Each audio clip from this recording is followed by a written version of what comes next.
तर 6,500 कोटी ही प्रत्यक्ष रक्कम शेतकऱ्यापर्यंत जाईल, त्यामध्ये सुद्धा अनंत अडचणी. आपण मंत्रिपदाची शपथ घेतली म्हणून गोर गरीब माणसाची चेष्टा करायचा अधिकार आपल्याला मिळतो, असं मंत्रिपद मिळालं म्हणून कुठल्याही घटनेत लिहिलेलं असं अध्यक्ष महोदय मला वाटत नाही. राज्यातल्या लोकसंख्येला योग्य पद्धतीनं मार्गदर्शन करू शकलं नाही म्हणून शेतीचं नुकसान झालेलं आहे असा माझा ठाम आरोप आहे अध्यक्ष महोदय. या सगळ्याबरोबर कोकणातला मच्छीमार सुद्धा प्रचंड अडचणीत आलेला आहे. मासाळी त्या ठिकाणी नदीच्या किनारी असेल किंवा समुद्राच्या किनाऱ्यावर असेल ही सुकलेली आहे, वास सुटलेला आहे. त्यामुळे जाहिरातबाजीमध्ये न अडकता राज्य शासनानं शेतकऱ्यांना केंद्रबिंदू म्हणून काम करावं. अलीकडच्या काळामध्ये पॅकेज हा 3 अक्षरी जादुई शब्द अध्यक्ष महोदय आलाय. बारकं बोलायला कुणाला सवड नाही अध्यक्ष महोदय. पॅकेज कितीचं आहे तर 31,000 कोटींचं पॅकेज आहे. मग अशी कोणतरी बोलत असताना म्हणलं की ही 31,000 कोटींचं पॅकेज 40,000 कोटींवर जाईल. माझ्या पूर्वी काही विधिमंडळातले सदस्य बोलत असताना 31,000 कोटी ही रक्कम तयार झाली कशी, हे जर कुणाला विचारलं तर अध्यक्ष महोदय सांगता येणार नाही. दूरगामी धोरणांचा विचार करून राज्य शासनानं काम केलं पाहिजे.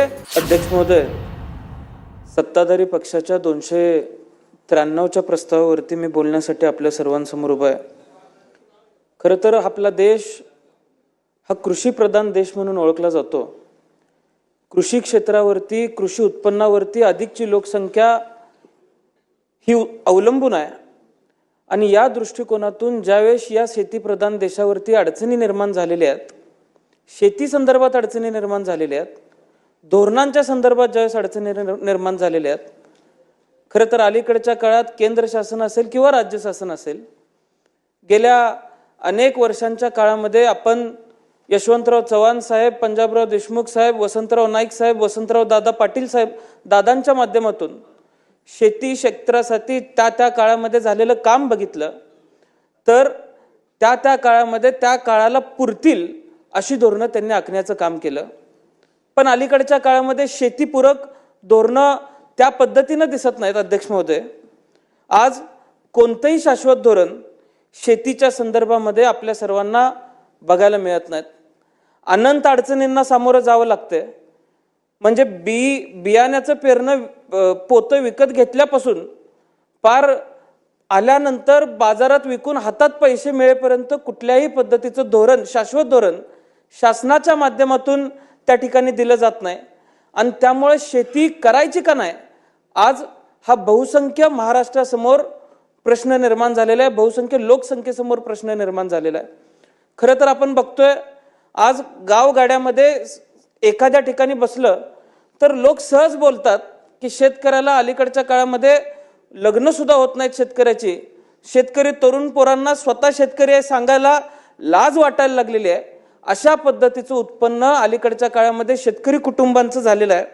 त्यामुळं यशवंत मनोहर साहेब हे त्यांच्या भाषणामध्ये नेहमी सांगायचे की कालचा पाऊस आमच्या गावात आलाच नाही, सदरहू पीक आम्ही आसवांवरती घेतलेलं आहे, असं ते नेहमी त्यांच्या भाषणामध्ये सांगायचे. यामधून शेतकऱ्याची जी दयनीय परिस्थिती आहे, शेतकऱ्याचे अश्रू हे वृक्षवेलीच्या मुळापर्यंत जाऊन त्या ठिकाणी मुळापर्यंत जातात आणि मग आम्ही पीक घेतोय, ही भावना त्यांनी त्यांच्या भाषणामधून व्यक्त केलेली आहे. आज अडचणी अनंत आहेत. मी सकाळपासून 293 या प्रस्तावावरती अनेक लोकांची भाषणं ऐकली, सत्ताधाऱ्यांची भाषणं ऐकली. खरं तर कुठल्या जोरावरती हे कौतुक करतायत, कुठल्या धोरणाचं कौतुक करतायत हे कळायला अध्यक्ष महोदय मार्ग नाही. कुठलीही अडचण असली तर सगळ्याला उत्तर एकच आहे, पॅकेज. अलीकडच्या काळामध्ये पॅकेज हा 3 अक्षरी जादुई शब्द अध्यक्ष महोदय आलाय. बारकं बोलायला कुणाला सवड नाही अध्यक्ष महोदय. पॅकेज कितीचं आहे तर 31,000 कोटींचं पॅकेज आहे. मग अशी कोणतरी बोलत असताना म्हणलं की ही 31,000 कोटींचं पॅकेज 40,000 कोटींवर जाईल.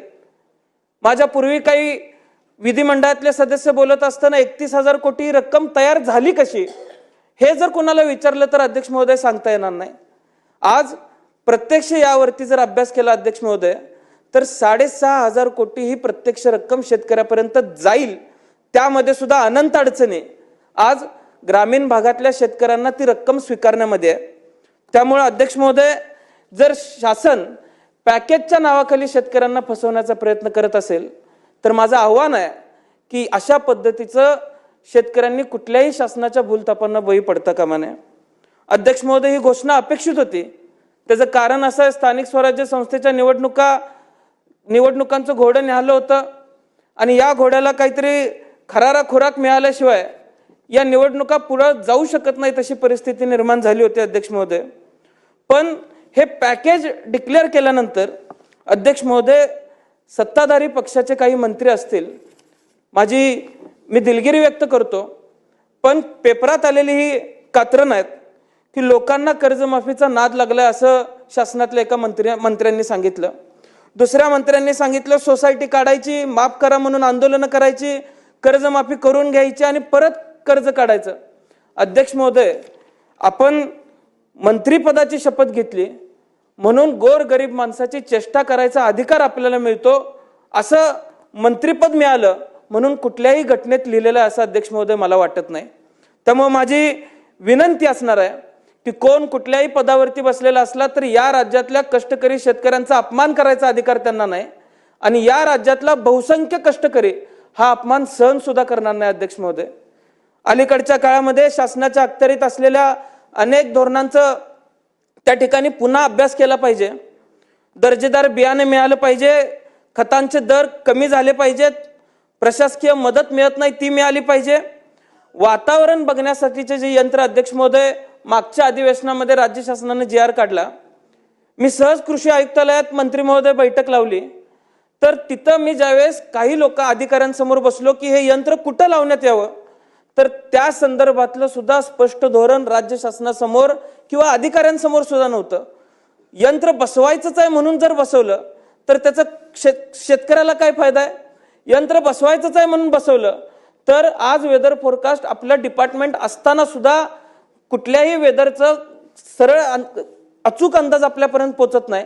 उद्याही तीच परिस्थिती निर्माण होईल. त्यामुळं कुठलंही धोरण फक्त राबवायचं आहे म्हणून न राबवता आपण चांगल्या पद्धतीनं लोकांना फायदा होईल अशा पद्धतीनं राबवलं पाहिजे. गेल्या वर्षभरात अतिवृष्टी झाली अध्यक्ष महोदय, पण वेदर फोरकास्ट असेल हे खातं आज शेतकऱ्यांना किंवा राज्यातल्या लोकसंख्येला योग्य पद्धतीनं मार्गदर्शन करू शकलं नाही म्हणून शेतीचं नुकसान झालेलं आहे असा माझा ठाम आरोप आहे. अध्यक्ष महोदय, आज जर आपण परिस्थिती बघितली तर राज्यात कांदा, द्राक्ष, सोयाबीन, तूर, कापूस, भाताची परिस्थिती तशीच आहे. सहज उदाहरण सांगायचं झालं तर माझ्या तासगाव कवठेमंकाळ मतदारसंघात गेल्या 2 वर्षामध्ये 10,000 एकर द्राक्षे कमी झालेले आहेत. कांदा पूर्ण राज्यात 40,000 हेक्टर नुकसान झालेलं आहे. केळीची भाताची परिस्थिती तीच आहे आणि या उलट आम्ही मागणी केली 50,000 रुपये पर हेक्टर मदत मिळावी. मगाशी अनेक सदस्य बोलत होते, प्रत्येक मतदारसंघाला मिळालेला आकडा बघितला किंवा प्रत्येक जिल्ह्याला आकडा मिळालेला बघितला, तालुक्याला बघितला आणि त्या तालुक्याची लाभार्थ्यांची संख्या जर अध्यक्ष महोदय आपण बघितली तर प्रत्येक शेतकऱ्याला सरासरी 13,000 ते 15,000 रुपये अध्यक्ष महोदय जातात. आता ही मदत मिळालेली किती थोडकी आहे हे मी उदाहरणासहित आपल्याला सांगू इच्छितो, कारण द्राक्ष बागांचा एकरी खर्च हा साधारण 2-2.5 लाख रुपये येतो आणि सोयाबीनची बॅग ही 3,000 रुपयाला येते. यामध्ये अध्यक्ष महोदय जर आपण शासनाकडून मिळालेल्या मदतीचा विचार केला तर ही मदत किती थोडकी आहे आणि मग आपण वास्तव लक्षात घेऊन पॅकेजचा गवगवा करायला पाहिजे असं अध्यक्ष महोदय मला वाटतंय. या सगळ्याबरोबर कोकणातला मच्छीमार सुद्धा प्रचंड अडचणीत आलेला आहे. मासाळी त्या ठिकाणी नदीच्या किनारी असेल किंवा समुद्राच्या किनाऱ्यावर असेल ही सुकलेली आहे, वास सुटलेला आहे आणि 40,000 महिला ज्या रोजगार ज्यांना या क्षेत्रामुळे मिळतो त्या आज बेरोजगार झालेल्या आहेत. लोकांचं आर्थिक नुकसान झालेलं आहे. त्यामुळे जाहिरातबाजीमध्ये न अडकता राज्य शासनानं शेतकऱ्यांना केंद्रबिंदू म्हणून काम करावं. अध्यक्ष महोदय, मला एका गोष्टीची खंत आहे की पहिला यादी आली त्यामध्ये नुकसानग्रस्त असतील किंवा अतिवृष्टीग्रस्त असतील 253 तालुके आले. त्याच्यानंतर 200 सुधारित यादी आली त्याच्यामध्ये 282 तालुके आले. त्याच्यामध्ये रायगड असेल, अमरावती असेल, जळगाव असेल. आता हे जिल्हे काही पुढाऱ्यांचे जिल्हे आहेत म्हणून इथं तालुके समाविष्ट केले गेले का? माझ्या जिल्ह्यामध्ये तासगाव, कवठेमंकाळ, जत असेल किंवा मिरज असेल 13 मे पासून आमच्याकडे अध्यक्ष महोदय पाऊस चालू आहे. पिकांचं नुकसान आहे. नुकसान आमचं तेवढंच झालेलं आहे. राज्यातली परिस्थिती आणि आमच्याकडची परिस्थिती फार वेगळी आहे किंवा शेतकऱ्याची परिस्थिती आहे फार वेगळी आहे असं काही परिस्थिती नाही. पण तरी सुद्धा फक्त राजकारणाच्या हेतू परस्पर आमचे तालुके वगळले गेले का हा सवाल माझा राज्य शासनाला अध्यक्ष महोदय आहे. त्यामुळं कुठल्याही पद्धतीनं पुतना मावशीची वागणूक ही माझ्या तालुक्याला, मतदारसंघाला, माझ्या जिल्ह्याला मिळाली नाही पाहिजे, ही एकमेव भावना अध्यक्ष महोदय माझी आहे. आज राज्यामध्ये आत्महत्यांची संख्या वाढतेय. जानेवारी ते ऑगस्ट पर्यंत साधारण 1100 शेतकऱ्यांनी आत्महत्या केलेली आहे. देशाचा सरासरी आकडा काढला तर 38.5% आत्महत्या 2023 पासून फक्त आपल्या इथं झालेल्या आहेत. अध्यक्ष महोदय, दूरगामी धोरणांचा विचार करून राज्य शासनानं काम केलं पाहिजे. आज वन्य प्राण्यांचे सर्पदंश अशा अनेक अडचणी आहेत. माझ्या मतदारसंघामध्ये घोणस याची प्रचंड प्रमाणात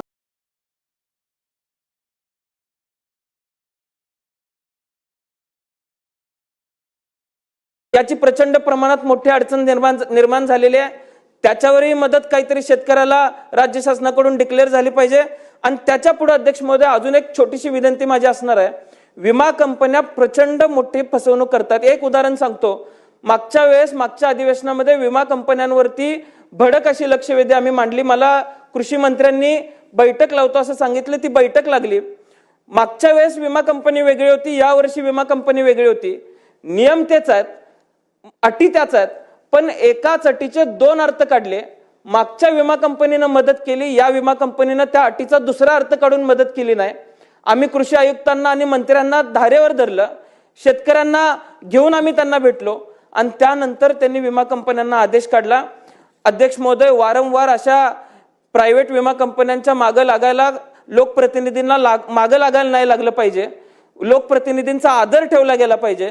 त्यामुळे शासनानं कुठेतरी स्वतःची विमा कंपनी चालू करून ही अडचण शेतकऱ्यांची सुद्धा लांब केली पाहिजे. अध्यक्ष महोदय, घोषणा आणि योजनांचा पाऊस न पडता प्रत्यक्ष मदतीचा पाऊस व्हावा एवढंच आव्हान आज या प्रस्तावाच्या माध्यमातून मी करतो. आपण मला मध्यरात्री बोलायची संधी दिली त्याबद्दल मी मंत्री महोदयांचे सुद्धा आभार